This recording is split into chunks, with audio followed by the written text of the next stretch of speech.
Nós estamos aqui para transmitirmos algumas informações importantes sobre o câncer de mama, neste período do Outubro Rosa, que visa justamente este aspecto de transmitir e de motivar a população sobre a importância desta doença hoje, sobre como agir na suspeita de um câncer de mama ou lesões que podem ser a primeira manifestação de um câncer de mama e como a mulher deve se comportar, o que deve ser feito e principalmente também o que não deve ser feito.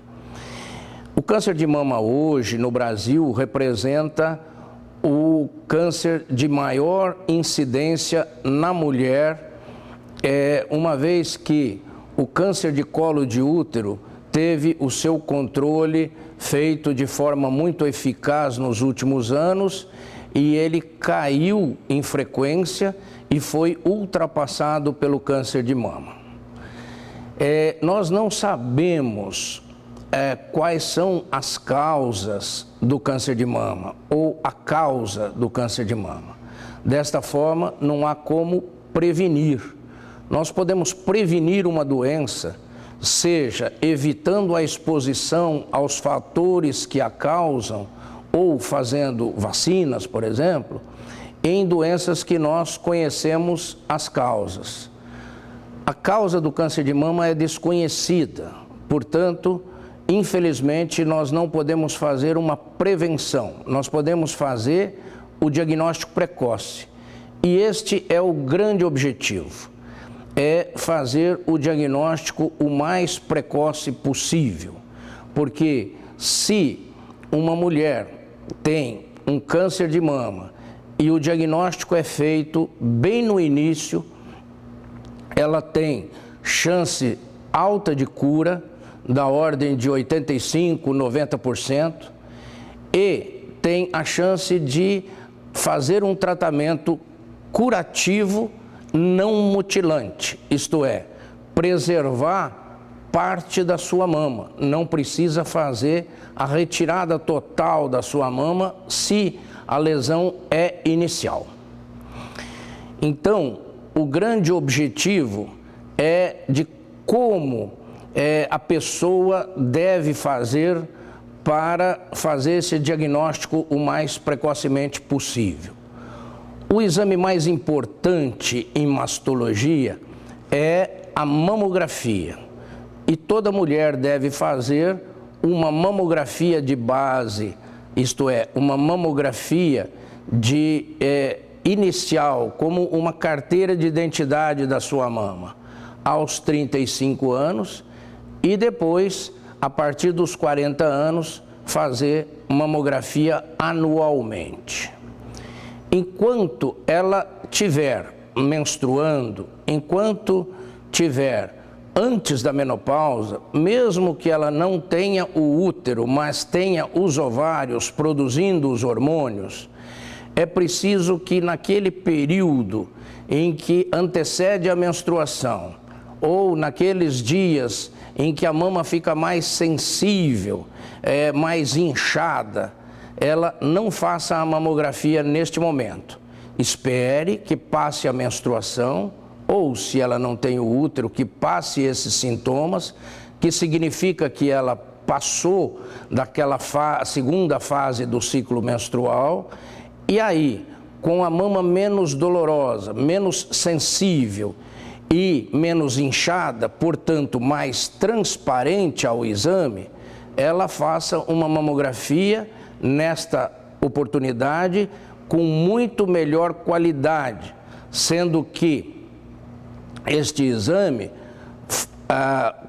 tem a condição de nos dar os objetivos que nós procuramos na mamografia, que são pequenos detalhes, pequenas alterações, que só podem ser vistas, primeiro, num exame feito com boa qualidade técnica, segundo, com uma boa leitura por parte do radiologista ou do mastologista.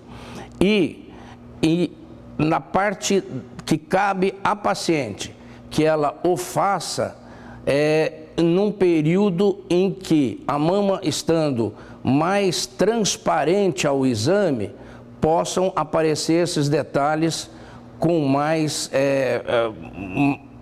eficácia.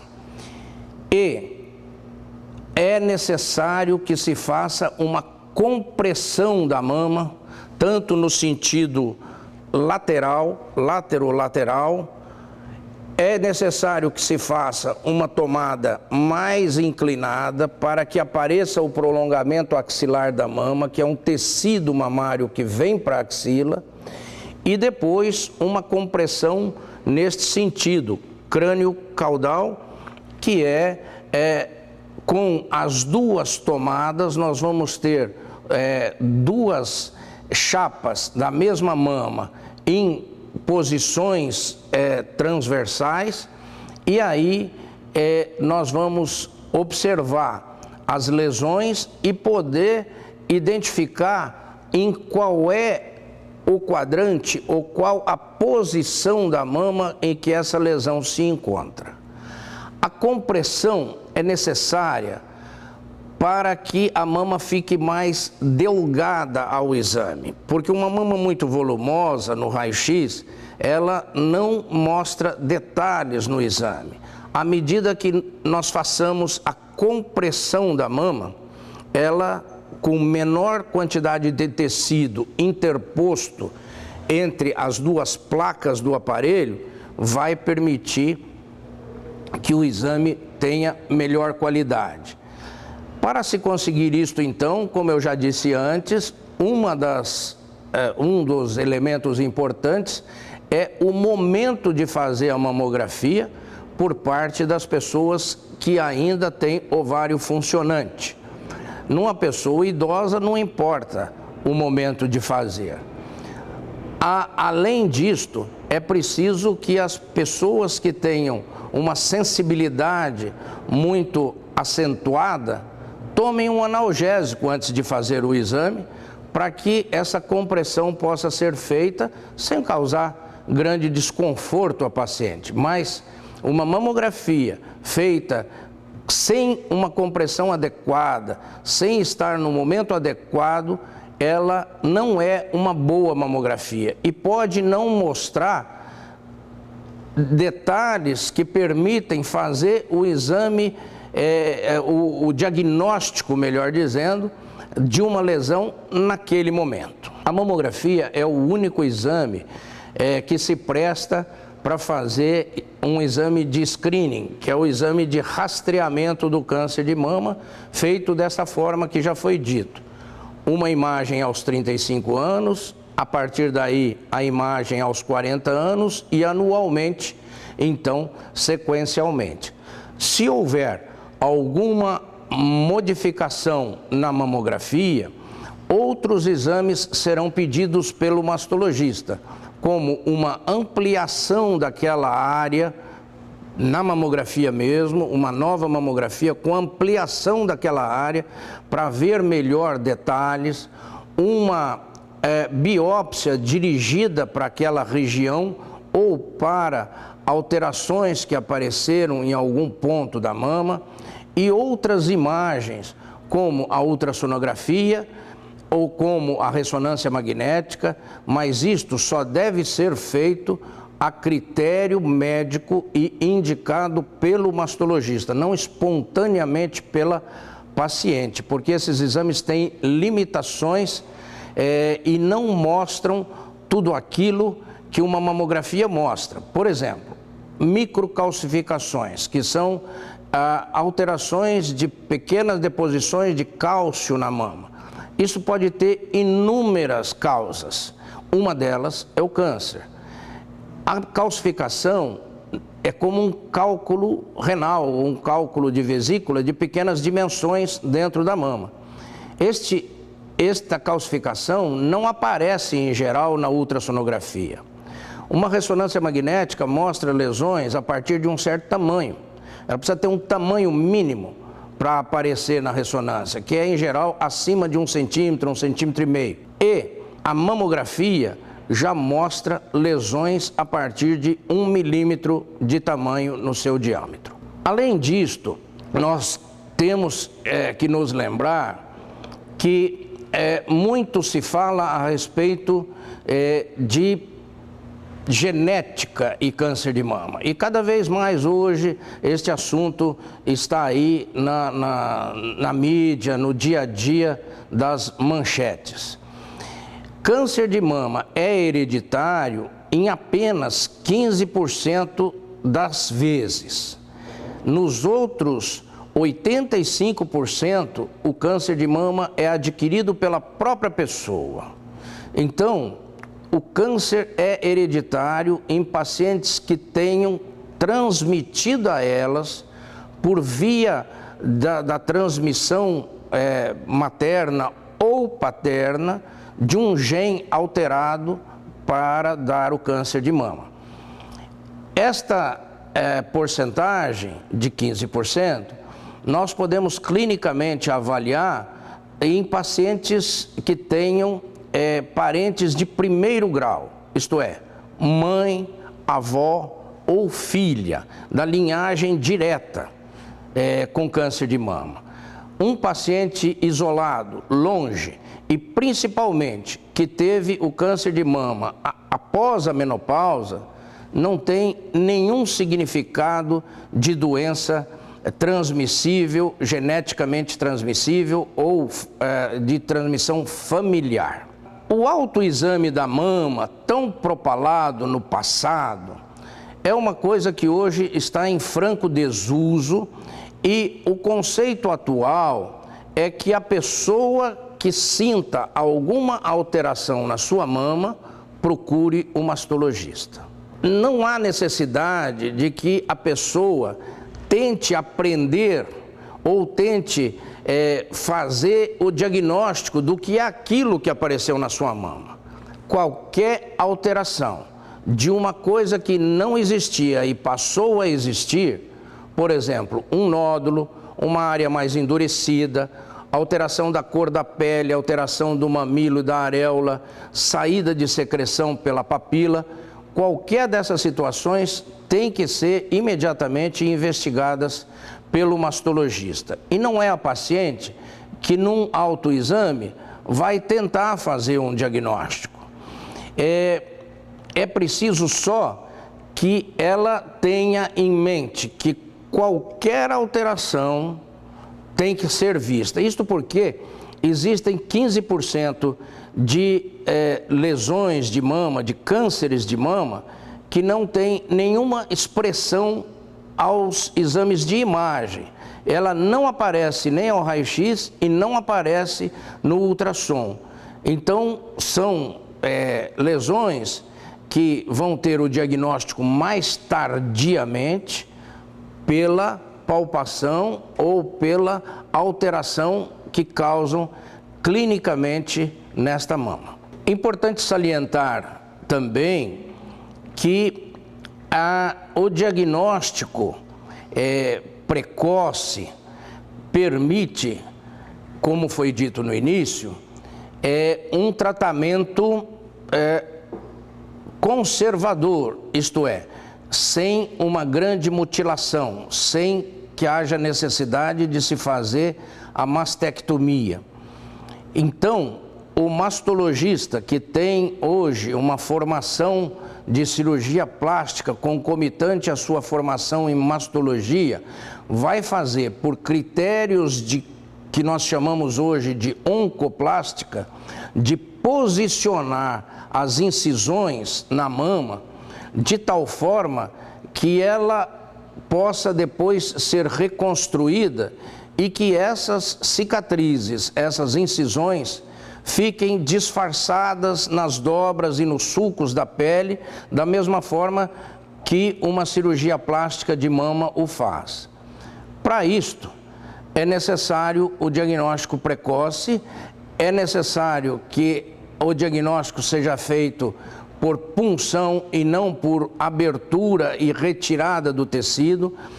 É uma coisa que ainda nós podemos considerar em algumas situações, mas são muito raros, é a biópsia convencional, como se fazia no passado. E isto tem que ser pensado que é uma coisa, sim, do passado. Fazer uma anestesia, tirar um nódulo. Tirar nódulo, hoje em dia, é uma raridade, a necessidade de se tirar nódulo. Tirava-se no passado por não existirem outros métodos que permitissem o diagnóstico. Então o nódulo era tirado para ser feito um exame. Se fosse negativo, ficava o tratamento aí. Se fosse câncer, aí iria se programar o tratamento.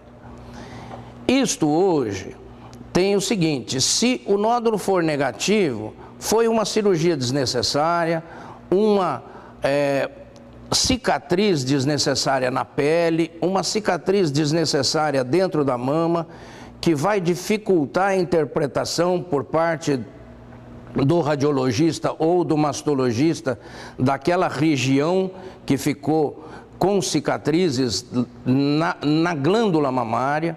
Se for positivo, se for um câncer, esta lesão foi manuseada.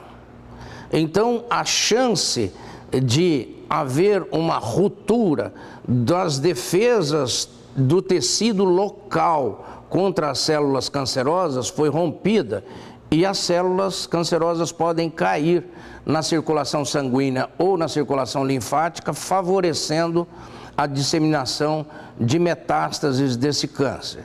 Além disto, quando se vai programar o tratamento nesta situação, se perdeu aquela oportunidade de um planejamento de oncoplástica, a necessidade de se intervir por ali, tirando aquele trajeto entre o tumor canceroso e a pele, porque ali podem se implantar células. Então, a cirurgia vai ter que englobar essa região, esse tecido, que muitas vezes não é a abordagem cosmética mais desejável naquela mama. Quando existe uma suspeita, que o paciente seja encaminhado com essa suspeita, seja ela clínica, seja ela radiológica, para quem vai fazer o tratamento global. Aquela situação de se fazer uma biópsia e depois só mandar com a definição final do quadro, deve ser evitada pelas razões que já foram ditas. E hoje em dia nós temos condições de fazer uma punção no nódulo ou em uma área suspeita, punção essa que vai ser guiada pela ultrassonografia ou mesmo pela mamografia, e o médico que faz a punção vai ter certeza que a ponta da agulha está dentro do alvo, dentro daquela área que ele precisa obter uma amostra. E aí a paciente vai poder ser tratada com a lesão no local sem prejuízo. Quando é feita o tratamento por cirurgia conservadora, aquele tecido da mama que não foi retirado pode ser usado para reconstruir a mama. Porém, esse tecido pode conter ainda pequenos grupos de células de câncer e que poderão no futuro ser sede de uma volta do tumor. Por isto, todas as pessoas que fazem o tratamento conservador terão que fazer obrigatoriamente, naquele tecido mamário que não foi retirado na cirurgia, radioterapia, como complementação do seu tratamento, para procurar esterilizar as células que por aí, porventura, possam ter ficado. Uma outra coisa é a avaliação dos gânglios da axila. Durante a cirurgia, isto é feito através de uma técnica que nós chamamos de linfonodo sentinela, que é o linfonodo o primeiro para onde o tumor, saindo da mama, se dirige a esses gânglios. Se ele estiver positivo, significa que o tumor já saiu da mama e já foi para a axila.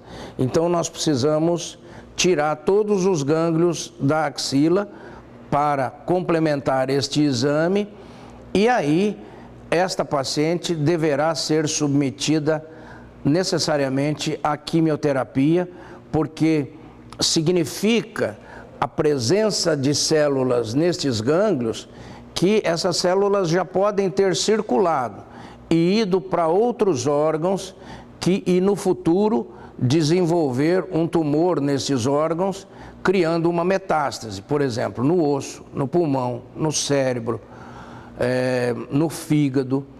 E aí, com a quimioterapia feita logo a seguir da cirurgia, nós procuramos destruir essas células que eventualmente tenham se circulado, criando aí as micrometástases, e com isto a chance e os índices de cura de quem faz a quimioterapia nessa situação é muito maior do que de quem não faz. Então, sempre quando é indicada a quimioterapia, apesar do mal-estar que isso causa às pacientes, das dificuldades, às vezes, de se fazer tecnicamente a aplicação, porque as veias vão se esclerosando, secando, como quando a gente usa medicamentos para secar varizes, mas é possível nós implantarmos um catéter que fica permanentemente debaixo da pele da paciente, para que ela tome por aí a quimioterapia. A queda de cabelo existe, porém ela é temporária. As náuseas, os vômitos, tudo isso é um preço a pagar, e é um preço relativamente pequeno, porque nós dispomos de medicamentos para controlar essas situações.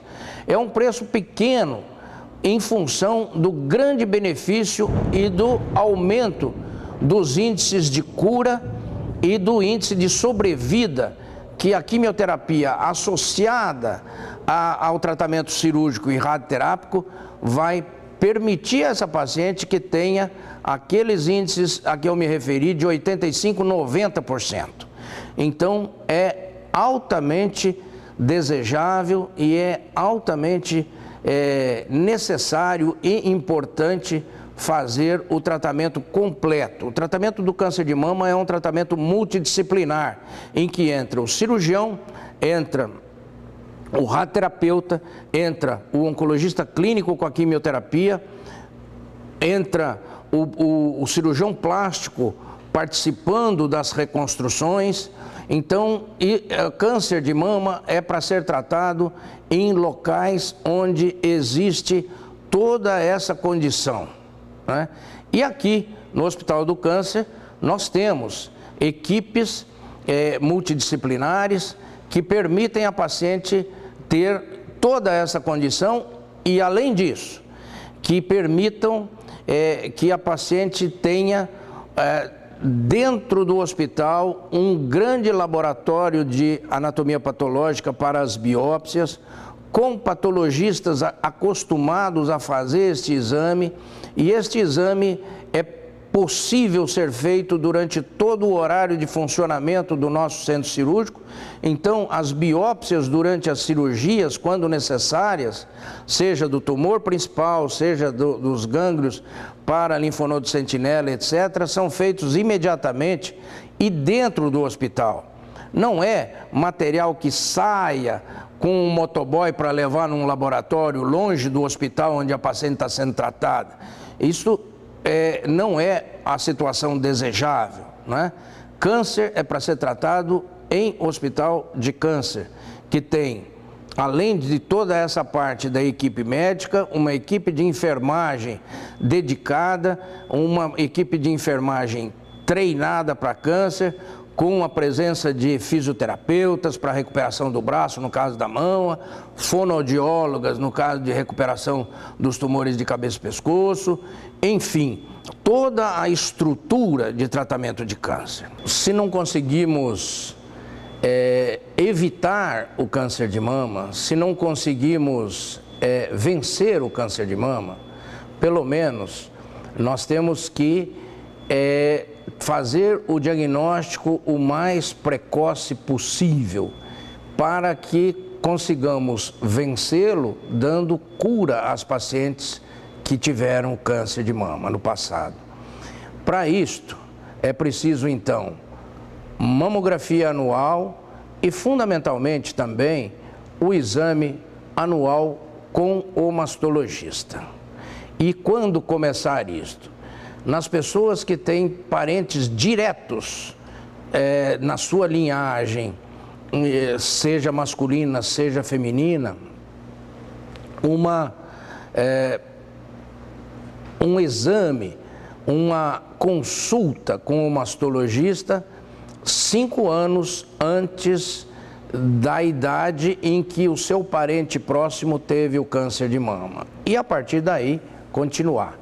Nas pacientes que têm queixa mamária ou que têm alguma alteração, seja ela benigna, seja um cisto, seja alteração do desenvolvimento, ou homens com tumor de mama ou com crescimento da mama, precisam também fazer um exame com o mastologista que saberá indicar nesses casos quais são os exames de imagem necessários.